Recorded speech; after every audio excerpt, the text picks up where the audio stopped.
जय Hind my dear friends. मैं आशा करता हूँ आप सभी अच्छे होंगे। मैंने अपने पिछले वीडियो पर कल्टीवेशन के जितने भी इक्विपमेंट है, टिलेज के इक्विपमेंट है, उस पर वीडियो बनाया था। मैं उम्मीद करता हूँ आप सभी को वह बहुत पसंद आया होगा। आज हम सीखेंगे DMI के बारे में, directorate of marketing and inspections, विपणन और निरीक्षण निर्देशालय। आइए हम इसे समझते हैं कि आखिर यह होता क्या है। The directorate of marketing and inspection DMI, N attached office of the department of agriculture, corporation and farmers welfare under ministry of agriculture and farmers welfare was set up in the year 1935। ये क्या है? कृषि और किसान कल्याण मंत्रालय के तहत कृषि सहकारिता और किसान कल्याण विभाग का एक कंबाइन ऑफिस है, एक संलग्न ऑफिस है, जिसे 1935 में स्थापित किया गया था इन तीनों निर्देशालय को काम करने के लिए। आइए आगे देखते हैं। टू इम्प्लीमेंट, इसे क्यों लाया गया था कि to implement the agricultural marketing policies and programmes for the integrated development of marketing of agricultural and other allied produce in the country. कृषि और इससे संबंधित एक जो भी उत्पाद होते हैं के एकीकृत विकास। देखिए, ये इंटीग्रेटेड मतलब एकीकृत विकास, मार्केटिंग पॉलिसीज़ और प्रोग्राम्स को डेवलपमेंट करने के लिए इस ऑफिस का स्थापित किया गया था, ताकि with a view to safeguard the interest of farmers as well as the consumer, ताकि जो कंज्यूमर है और जो प्रोड्यूसर है दोनों के सेफगार्ड मतलब हितों की रक्षा की जा सके। दोनों को हितों को रक्षा करने के लिए इस ऑफिस का, इस निर्देशालय का निर्माण किया गया है। Maintenance a close liaison between the central and the state governments, यह स्टेट गवर्नमेंट और सेंट्रल गवर्नमेंट्स के बीच एक ब्रिज का काम करता है, दोनों को आपस में जोड़े रखता है। आइए आगे देखते हैं कि इसका हेड ऑफिस कहाँ है। तो आई होप फ्रेंड्स कि आपको ये समझ में आ गया होगा कि आखिर DMI क्या है। DMI एक कंबाइन ऑफिस है जिसमें कंज्यूमर और प्रोड्यूसर के हितों की रक्षा के लिए काम किया जाता है। अब इसमें हेड ऑफिस कहाँ है, किस तरीके से कार्य करता है, इसको देखते हैं। The directorate is headed by agricultural marketing adviser to government of India. जो गवर्नमेंट ऑफ इंडिया के जो एग्रीकल्चरल मार्केटिंग कृषि विपणन के जो सलाहकार होते हैं गवर्नमेंट ऑफ इंडिया के, वही इसके जो हैं हेड होते हैं, वही इस डायरेक्टरेट के हेड चेयरमैन होते हैं। आगे देखते हैं। And has its head office at Faridabad, जो कि हरियाणा में है। इसका हेड ऑफिस फरीदाबाद हरियाणा में है। Branch head office at Nagpur Maharashtra. देखिए, इस ऑफिस के कई सारे सब ब्रांचेस हैं। उन सब ब्रांचेस का जो हेड ब्रांच ऑफिस है वह कहाँ है? नागपुर महाराष्ट्र में है। And 11 regional office at Delhi, Mumbai, Chennai, Kolkata, Hyderabad, Chandigarh, Jaipur, Lucknow, Bhopal, Kochi and Guwahati. जो सब ब्रांच है उसके 11 क्षेत्रीय ब्रांचेस हैं। वह ब्रांचेस ये सब है जो मैंने अभी पढ़ा। And central Agmark laboratory at Nagpur, और जो नागपुर के सेंट्रल एग मार्क लेबोरेटरी हैं वो इस रीजनल ऑफिस में आते हैं। बिसाइड्स देयर आर 27 सब ऑफिस, और 27 सब ऑफिस है। इस 11 रीजनल ऑफिस के सब ऑफिस है, कितने हैं? 27 है, जो अलग अलग स्टेट्स में बनाया गया है। And 11 regional egg mark laboratories. अब यहाँ ये टर्म आया है कि एग मार्क, तो पहले जान लेते हैं कि आखिर एग मार्क होता क्या है। एग मार्क यह है कि इसमें जो हम लोग प्रोडक्ट देखते हैं उसमें वह कब बना है, उसका एक्सपायरी डेट कब है, उस प्रोडक्ट के प्योरिटी को डिफाइन करता है ये जो एग मार्क रहता है। और इसी एग मार्क लेबोरेटरीज में ये सब कार्य को किया जाता है। Spread all over the country as per the details given below. देखते हैं कहाँ कहाँ क्या है। देखिए, रीजनल ऑफिस पढ़ा था हमने, 11 रीजनल ऑफिस है, उनके बारे में अभी पूरा डिस्क्राइब करते हैं। देखिए, दिल्ली, इसका जो सब ऑफिस है देहरादून, जो रीजनल ऑफिस है, हेड ऑफिस है वो दिल्ली में है, लेकिन उसका सब ऑफिस देहरादून में है। और जो एग मार्क का काम होता है, जो उस प्रोडक्ट्स को प्योरिटी देता है, प्योरिटी प्रदान करता है, वो कहाँ है? ओखला में है। सेकंड देखते हैं कोलकाता। कोलकाता का सब ऑफिस कहाँ कहाँ है? पटना, जो बिहार स्टेट की राजधानी है, भुवनेश्वर उड़ीसा, रांची झारखंड। इसका मतलब क्या होता है कि जो रीजनल ऑफिस है और ये सब ऑफिस है, तो ये जो सब ऑफिस है, ये पटना, ये कोलकाता के अंतर्गत काम करेगा, उससे रिलेटेड रहेगा। और जैसे भुवनेश्वर, ये कहाँ का है? उड़ीसा का है, तो ये जो है कोलकाता से रिलेटेड रहेगा। और रांची, ये भी कोलकाता से रिलेटेड रहेगा। पटना, भुवनेश्वर, रांची, ये एक दूसरे से रिलेटेड नहीं रहेंगे, लेकिन ये कोलकाता जो रीजनल ऑफिस का हेड है उससे रिलेटेड रहेगा। और इन तीनों का जो एग मार्क लेबोरेटरीज है वह कहाँ है? कोलकाता में। मतलब अगर पटना, भुवनेश्वर और रांची में अगर कोई प्रोडक्ट्स मैं बना रहा हूँ या कोई बना रहा है, कोई सेल कर रहा है और उसको प्योरिटी देना है, तो वह उसका जो लेबोरेटरी टेस्ट होगा वो कहाँ होगा? कोलकाता में होगा। उसको जो एग मार्क लेबल है वो कोलकाता में मिलेगा। ये नेक्स्ट वन देखते हैं मुंबई। मुंबई का सब ऑफिस कहाँ है? नासिक, अहमदाबाद, राजकोट, सूरत। देखिए, सूरत, मकदौन पुणे, संगली, नागपुर। तो ये अहमदाबाद, राजकोट, ये गुजरात में आता है। मतलब मुंबई रीजनल ऑफिसर, लेकिन वो 2 स्टेट्स के लिए काम करता है। कहाँ कहाँ? एक महाराष्ट्र और एक गुजरात के लिए। इसका जो एग मार्क लेबोरेटरी है वह मुंबई, राजकोट में है। Next one Bhopal. देखिए, इसका सब ऑफिस रायपुर, छत्तीसगढ़ में है। मतलब इसका एग मार्क है भोपाल में। छत्तीसगढ़ में कोई भी सा एग मार्क लेबोरेटरीज नहीं है। अगर छत्तीसगढ़ में कोई प्रोडक्ट बनता है तो उसको एग मार्क के लिए प्योरिटी प्रदान करने के लिए भोपाल के लैब में जाना पड़ेगा। नेक्स्ट वन चेन्नई, बेंगलोर, मदुरई, हल्बी, इस तरीके से ये सब है। कोचई, कालीकट, तिरुवनंतपुरम केरल का है। कोच्चि, हैदराबाद, गुंटूर, विशाखापट्टनम, इसका एग मार्क लेबोरेटरीज है गुंटूर।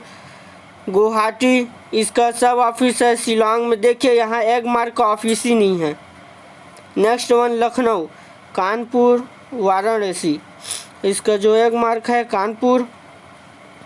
जयपुर, जयपुर में कोई सब ऑफिस नहीं है, एग मार्क ऑफिस है जयपुर में ही। मतलब सब काम वहाँ का जयपुर में होता है। जयपुर मीन्स राजस्थान। चंडीगढ़, चंडीगढ़ देखिए मेन स्टेट्स, बेसिक स्टेट्स को लेता है।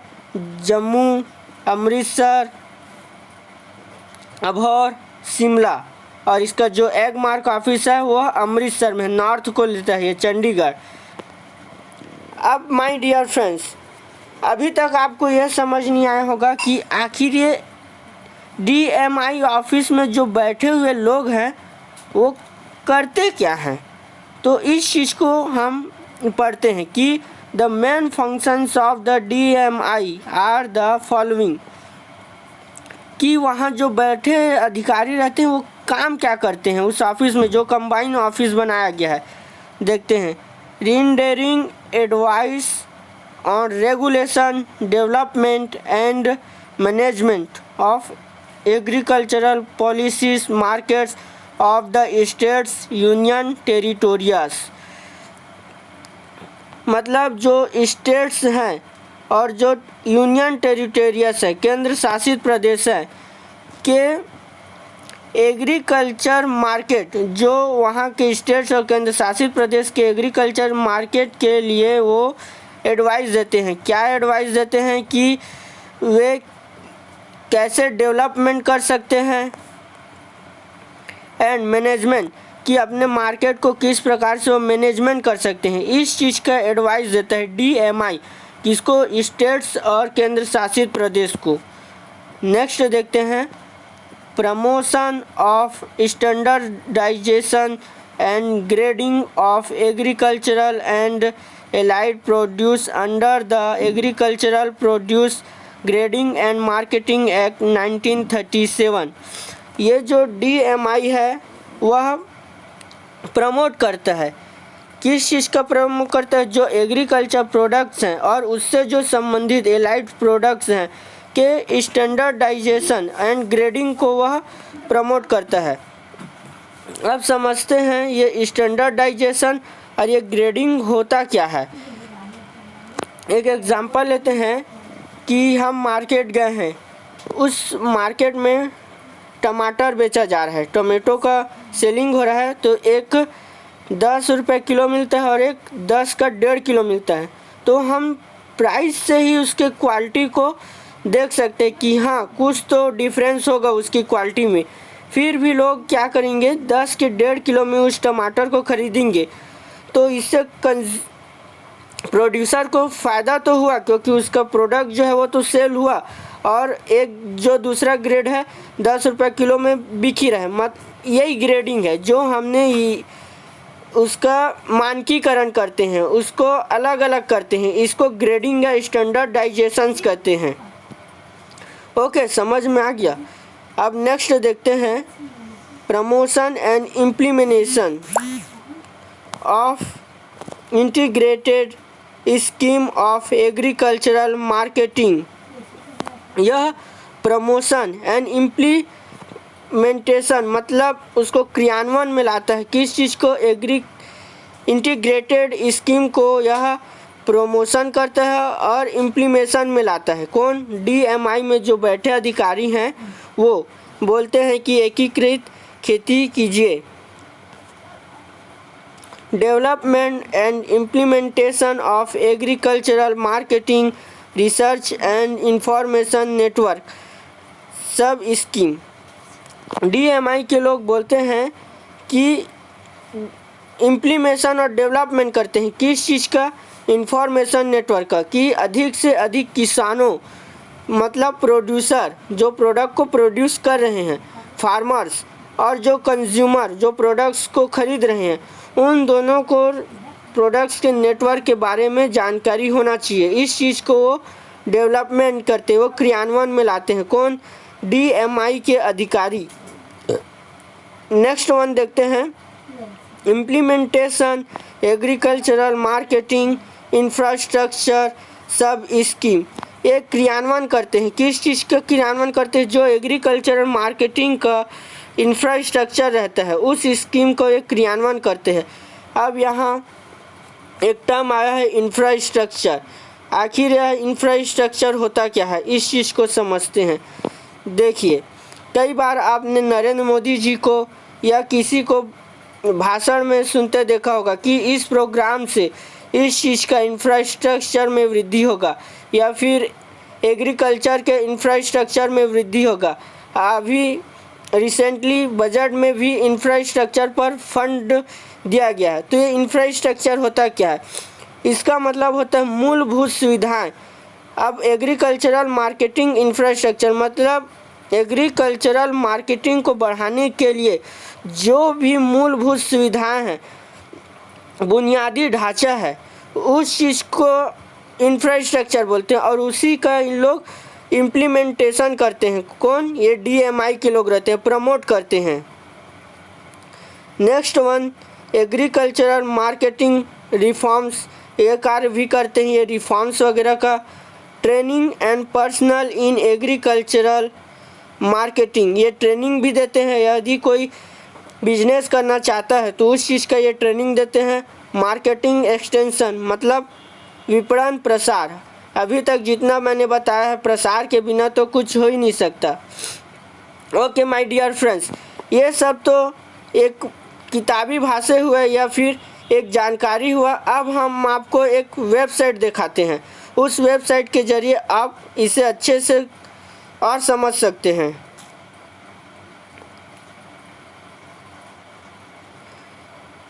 देखिए ये हम पहुंच चुके हैं DMI के वेबसाइट पर। अब देखते हैं कि ये DMI के वेबसाइट से अपने को क्या क्या जानकारी मिल सकता है। पहले मैंने अभी देखो एक ट्रेनिंग बताया था, ये ट्रेनिंग का यहाँ मिल सकता है। आप इस पर जाकर ट्रेनिंग वगैरह के लिए रजिस्ट्रेशन कर सकते हैं। सबसे मेन चीज़ जो होता है फार्मर्स के लिए या फिर कंज्यूमर के लिए वह होता है वेदर की सही जानकारी मिलना। देखिए हम सीधा इसमें पहुंच जाएंगे IMD वेबसाइट, मतलब वेदर की जानकारी रख सकते हैं। मैं अभी हूँ छत्तीसगढ़, तो देखिए छत्तीसगढ़ में अभी मौसम साफ दिखा रहा है। इस तरीके से आप अलग अलग स्टेट्स की वेदर की जानकारी ले सकते हैं। देखिए सनराइज सनसेट, कब सनराइज हुआ है उगा है, कब डूबेगा, इस चीज़ के बारे में पूरा इसमें डिटेल जानकारी मिल जाता है।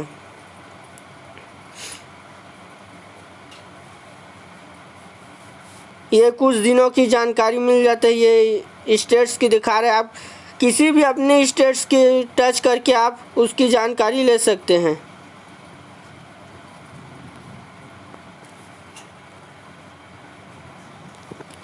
नेक्स्ट देखते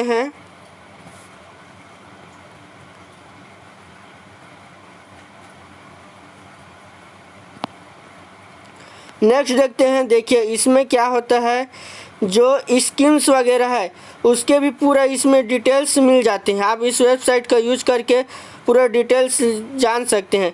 एक मार्केट पोर्टल, देखिए इसमें क्या होता है, ये किसानों के लिए और कंज्यूमर दोनों के लिए बहुत फ़ायदे का चीज़ है। इसमें आप किसी भी प्रोडक्ट्स के प्राइस को जान सकते हैं। आप ये प्राइस है, कमोडिटी है, कौन सा कमोडिटी है इस पे जा सकते हैं। हम कुछ भी ले लेते हैं, आलमंड ले लिए हैं, स्टेट्स कर सकते हैं, डिस्ट्रिक्ट में जा सकते हैं, मतलब वहाँ अभी करेंट में क्या प्राइस चल रहा है इस चीज़ को जान सकते हैं। ये किसानों के लिए बहुत फ़ायदा है और कंज्यूमर के लिए भी बहुत फ़ायदे का चीज़ है ये। अब देखिए मैंने कितने सारे स्टेट्स दिखाए थे, अभी हमने पढ़ा कि DMI का ऑफिस वगैरह कहाँ है। इसको हम देखते हैं इस मैप में। इस मैप के द्वारा पूरा हम देख सकते हैं। देखिए जितने भी मैंने ऑफिस वगैरह बताया ये छत्तीसगढ़ का रायपुर में दिखा रहा है। इस तरीके से जो वेबसाइट है वो बहुत ही सहायता के लिए है। इसमें दो चीज़ मेन रहता है, फार्मर के अगर बिहेवियर से देखें तो ये वेदर रहता है और ये जो एग मार्क पोर्टल रहता है उसके द्वारा।